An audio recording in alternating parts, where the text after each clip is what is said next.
Tudo bem, pessoal? Ó, eu vou fazer um resumo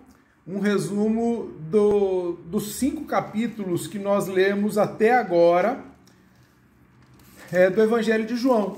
Nós começamos na terça-feira, né, o Evangelho de João. Hoje é sábado, nós estamos no capítulo 5 do Evangelho de João. Eu quero fazer um resumo para que a gente possa ficar aí sintonizado, né, com o que a gente está lendo. Antes de falar sobre isso, eu acabei de postar um vídeo falando sobre a introdução do Evangelho de São João e eu esqueci uma coisa. Eu estava falando naquele vídeo que João ele se esforça para mostrar que Jesus é o profeta anunciado por Moisés lá atrás e que ele, além de ser concretizar, né, essa promessa, ele também é o Filho de Deus, o verdadeiro Deus. E eu comecei a colocar algumas comparações. E tem uma que eu esqueci. Moisés, ele recebeu de Deus as tábuas da lei, né, as leis, os mandamentos, os 10 mandamentos. Jesus Cristo, ele vem aperfeiçoar os mandamentos. Então essa é mais uma comparação de João com Moisés, né, e Jesus. E Jesus sendo esse profeta prometido que é elevado à condição de Filho de Deus. Ele é o cumprimento da promessa e Jesus Cristo é o cumprimento da lei. Em Jesus e no amor que Jesus anuncia, toda a lei se completa. Bom, vamos lá. No primeiro capítulo de São João, no início, João já começa a falar que Jesus Cristo é verdadeiro Deus, que sempre esteve com Deus, que desde o princípio esteve com Deus, ele é a palavra, ele é o Logos, ele é o verbo que se encarna, que se faz homem para revelar Deus. Então João já começa falando isso. Olha, Jesus Cristo é Deus, sempre esteve com Deus. Desde a criação, nada que foi criado sem ele. Tudo foi criado por ele. Jesus Cristo, ele é Deus que se fez homem para a nossa salvação. A segunda parte do primeiro capítulo mostra justamente o testemunho de João. João, um profeta conhecido na época, admirado, as pessoas recorriam a ele. Ele veio encerrar, né, os ciclos dos profetas do Antigo Testamento, porque a partir de agora nós temos Jesus, o profeta prometido por Moisés. João Batista dá testemunho dele e fala: ele é o Cordeiro de Deus, eu não sou nada, ele é tudo, eu não sou digno de desamarrar a sandália dos seus pés, é a ele que vocês precisam seguir. O segundo capítulo começa nas bodas de Caná, nas núpcias de Caná, onde ali Jesus realiza o seu primeiro milagre. No capítulo 1 ainda, Jesus chama os seus discípulos. Ali, no capítulo 2, Jesus realiza o primeiro sinal e os seus discípulos acreditam nele. E esse sinal é realizado pela intercessão de Maria. Maria pede para que Jesus faça, mas o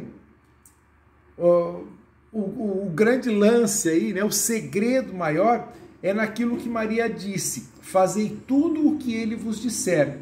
Aí que está o segredo para alcançar o milagre. Na segunda parte do capítulo 2, mostra a purificação do templo. Jesus entrando no templo, mandando todo mundo embora, expulsando os vendedores, mostrando o zelo que ele tem pela casa de Deus. E fazendo uma referência clara a nós. Nós somos moradas de Deus depois do nosso batismo. Jesus Cristo, da mesma maneira que lutou para a purificação do templo, luta para a minha e para a sua santificação, purificação, salvação, libertação. Ok? Capítulo 3, o encontro com Nicodemos. Jesus começa a falar de uma vida nova, que é preciso nascer de novo, que é preciso nascer e viver pelo Espírito e não mais pela carne. Nicodemos tem dificuldade de entender isso, assim como nós. Mas Jesus é claro: olha, para ter a vida eterna, para ter vida e não morte, para ter vida é preciso viver segundo o Espírito. É preciso nascer de novo, morrer para as atitudes velhas, morrer para as atitudes do pecado e começar a viver segundo o Espírito. E também existe o segundo testemunho de João a respeito de Jesus Cristo.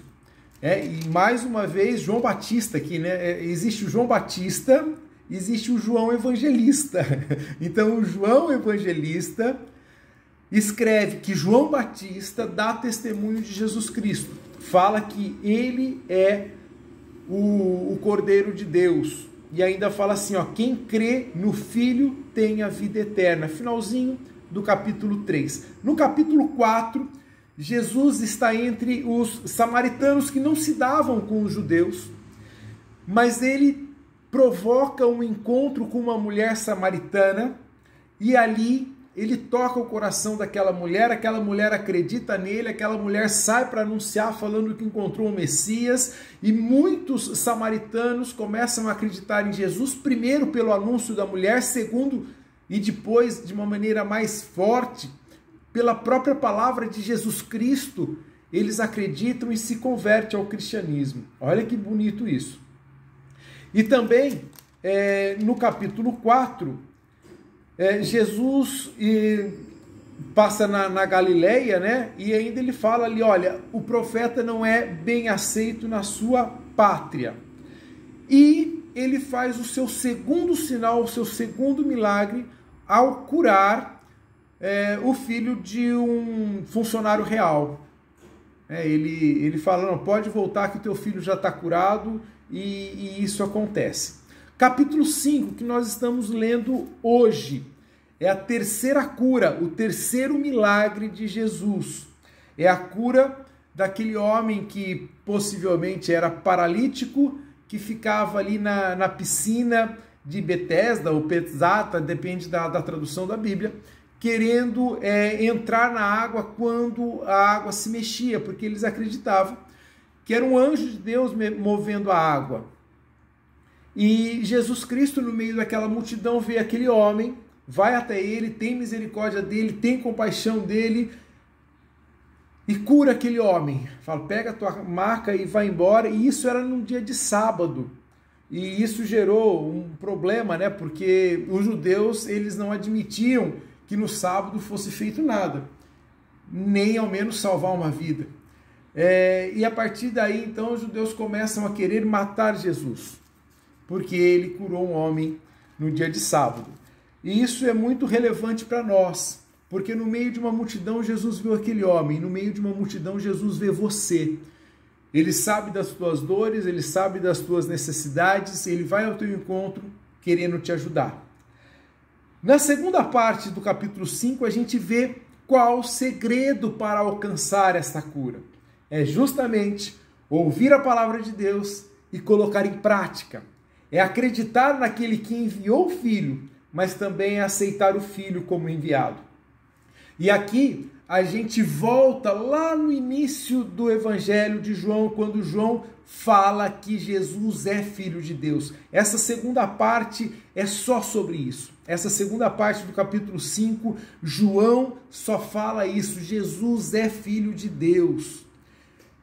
E ele começa a tentar mostrar para as pessoas que não basta acreditar no Pai, é preciso acreditar no Filho que o Pai enviou, porque os judeus não aceitavam o Messias ainda. Então João tenta convencê-los que Jesus é o Filho enviado por Deus, é Messias. Tá bom? Vai se alongar muito, então eu vou parar por aqui, depois a gente continua. Fica na paz, tchau!